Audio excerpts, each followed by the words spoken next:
Hi, my name is Meryl, and I'm from Germany. Please like and subscribe to MSA. I was born to parents who were rich. So rich that we had several maids, chefs, butlers, and drivers who worked around the clock for me and my crazy family. Dad was a genius on the stock trading platform, and Mom was Miss World in 1998. I loved my family, but they were so used to being spoiled that our entire lives revolved around money. Once when I was 7, I wanted to go camping. So Dad hired a set designer to create a camp set in our massive backyard. He also hired a weird mountain man to entertain us with stories and how to make a campfire. Who wants to hear a bear story? I do! But my sister Cassidy, who was 2 years older than me, had her head stuck in her phone, so our camping experience eventually got boring. And soon after, as I grew up, our family hardly spoke to each other. When I was at school, I was crowned the computer genius. Cassidy was popular on social media, and we were both the hottest girls in school. Once when I was in 8th grade, 10 boys asked me and my sister out all at once. These boys were so lame and too desperate for our liking. Cassidy and I had a checklist. The guys that we dated needed to be smart, rich, and hot. I wasn't worried so much about the rich part. I preferred intelligent guys, and in my school, all of them were rich, but also total Smurf brains. And then one day when I was in the 11th grade, a new boy joined our school and took my title of computer genius. I was kinda jealous at first, but when he smiled at me, I melted, having a huge crush on him. Would you like to go out for ice cream sometime? Will we be celebrating my new title in the school? Don't rub it in. After that, Gregory and I became an item. He drove a Ferrari and seemed much richer than my family because he lived in a mansion much bigger than mine. Once when I was in the 12th grade, I decided to visit him at his house unannounced, and when I got to his house, his parents acted very weirdly. I'm here for Greg. Oh, he's upstairs. Okay, can I see him? When they finally let me in, I went to Gregory's room and found him busy with something on his computer. Greg? What? Who let you in? I'm sorry, I thought I would surprise you. He looked really angry. I hate surprises. Don't ever come here without calling first. I was so mad at him when I left, I felt like just breaking up with him. But then he came over to my house with flowers. I'm sorry. I shouldn't have snapped at you. Please forgive me. I don't know. You acted so strange. What was more important than me? I was actually planning a surprise trip for the both of us to Thailand. I immediately forgave him. He was so romantic, and he obviously loved me since he was spending so much on me. We went to Thailand just for the weekend, and my parents liked Gregory, so they also trusted him. While we were there, Gregory was all romantic at first, but then he changed when I wanted to go shopping for clothes. Did you bring your credit card to pay for all those clothes? What? But you said to take whatever you want and you'll pay. Yeah, but I didn't expect you to buy the entire store. Lucky for me, I did have my dad's credit card and managed to pay for my stuff. But the next day, I woke up to a shock. Gregory was gone. He left a note along with my plane ticket back home. He broke up with me on a note, saying, "Nice knowing you. Goodbye." What a jerk! I felt like my world was falling apart. Why would he break up with me this way? When I tried to call his number, it went to voicemail. I had to gather my strength and head back home, and maybe then find out why he suddenly just left. Could it be because of all the clothes I bought? But when I got back home, my family was on edge. Everyone was pacing up and down, and as soon as I entered, Dad rushed up to me. Meryl, where's my credit card? Someone hacked all my trading accounts using my credit card, which is linked to every other account. So Meryl, you have to tell me where that credit card is. I was totally freaking out and tore my whole back apart looking for that card. And then I asked Dad to take me to Gregory's house. And when we got there, his mansion was empty. Oh my God, Dad, I think Gregory took all our money. Dad looked at me silently. At first, I thought he was gonna blame me since Gregory was my boyfriend. But all he did was remain quiet. But Mom and Cassidy went berserk. We are broke because of your scheming, scamming boyfriend? How was I supposed to know he was a fraudster? He drove a Ferrari and you liked him, Mom. Yeah, I did, but he was still your boyfriend. You should have analyzed his intentions. And then Cassidy looked at her phone and screamed like someone died. Ah! What happened? The Wi-Fi isn't working. How am I supposed to post my selfies from this morning? Oh, I was supposed to pay for that today, but not anymore. Girls, I'll be in my office. I have no idea how I'm gonna fix this. I felt like everyone blamed me for this, and after 2 weeks, all our maids, chefs, butlers, drivers, gardeners, and pool cleaners quit because we couldn't pay them. Dad soon started investigating the matter, which was going to take some time. So we all had to adapt to some changes in our overly expensive lifestyle. We managed to keep the house, and since Dad paid our school fees for the entire year, Cassidy and I didn't have to change schools, which was a relief. Okay, so at school, nobody knows we're poor, so let's just try and keep it that way. Of course, why would I want anyone to know that we're poor? Maybe because it's all your fault? I am sick and tired of everyone in this family blaming me for everything. That's just so much pressure. I started crying and Cassidy felt bad and apologized. Okay, I'm sorry, but our life just sucks so much right now. While we sat sulking about our poverty-stricken life, we heard Mom scream from the kitchen. Somebody help! Cassidy and I ran down to the kitchen and found the stove on fire and Mom trying to put it out with a tablecloth, and it was reaching for the ceiling. Ah! It won't stop! Quickly, get some water!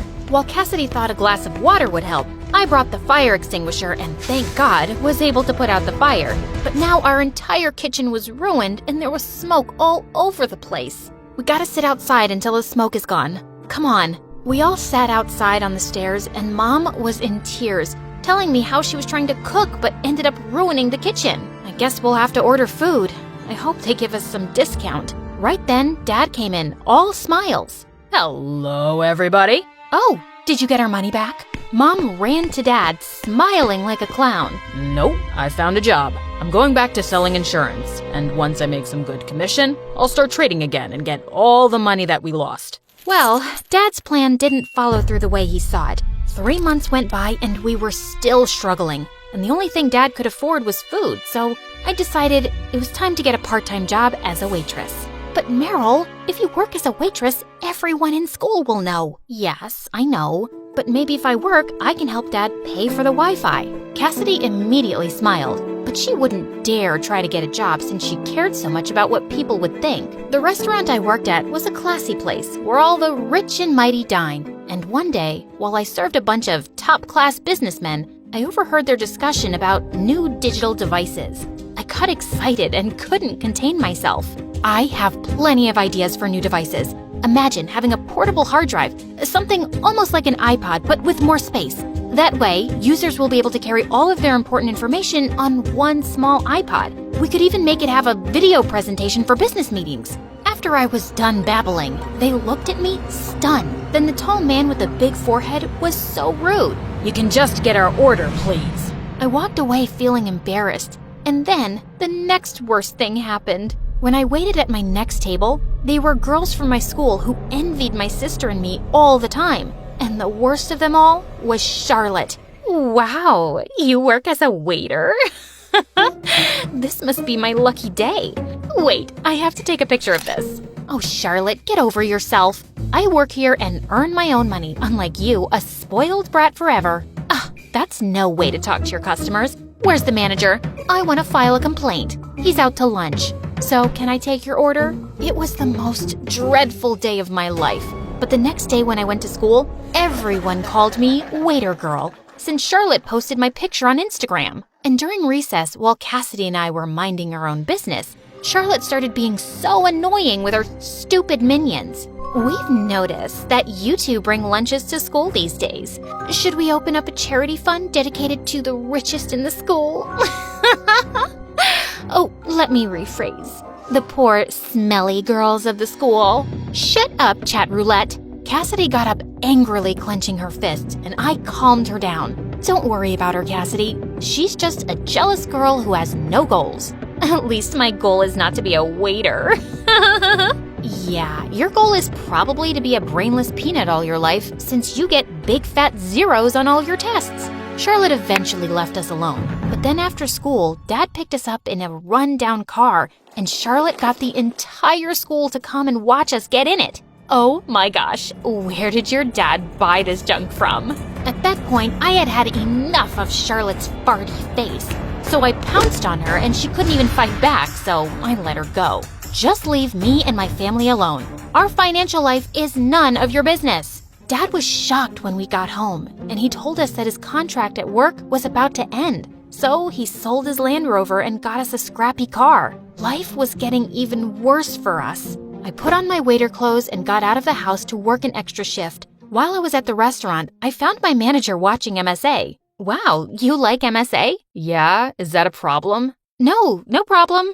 I was just surprised. There was a guy who came looking for you. He left his number. When I called the number, a part of me was hoping it was Gregory calling to say he was sorry and he wanted to give us all our money back. But it wasn't. Hello? You were looking for me at the restaurant? Yes, our investors liked your pitch that you suddenly decided to blurt out while you were serving our table. We have an offer for you if you could put all those ideas on paper. Yes, I can. I left my extra shift, went home, and started putting ideas together for new devices. I didn't want to say anything to my family yet. I just wanted to get the offer first. The next day, I met with those business people again, and I was blown out of my mind when they told me I was going to get $100,000. I was on cloud 9.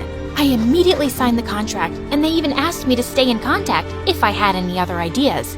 I couldn't believe this was actually happening, and when I showed my family the check, we celebrated all night. Meryl, you just saved our lives. Does this mean we can get our chef back? Because I'm getting really tired of eating baked beans every day.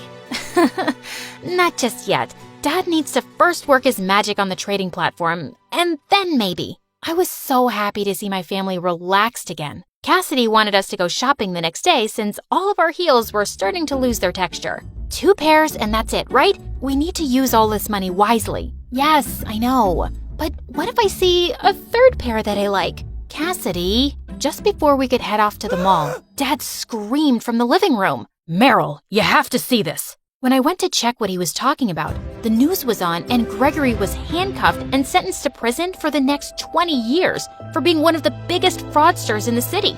And the parents that he said were his parents were just actors. I felt so relieved, and Dad eventually got a call from the credit card company with good news. All his money would be returned. Soon after that, I completed school, got my degree in computer science, and became the next richest person in our city. And then one day, I even had my own business meeting at that classy restaurant. Can I take your order? Charlotte, you work here now? Yes, so can I take your order? I didn't laugh or insult her because there's really nothing wrong with being a waitress. We all have to start somewhere if we want to make it.